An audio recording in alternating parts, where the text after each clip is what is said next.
Señoras roncan, señoras, digo, no las quiero balconear a ustedes, no sé si ustedes roncan, pero mi vieja ronca, cabrón. Iba a dormir, primero agarra como abuelito, güey. No creas que está el pinche ronquido, cabrón, no. Va como que agarrando confianza.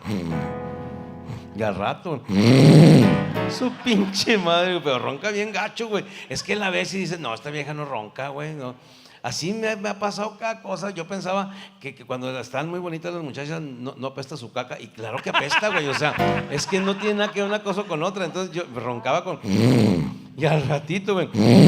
Y se despertó sola con su ronquido. Y luego se asusta y voltea. Y luego le cambia la voz. Ronqué. Le digo, no, mami, no. No roncas tú. Es que escuché un ruido. Es que rebasamos el camión de un circo.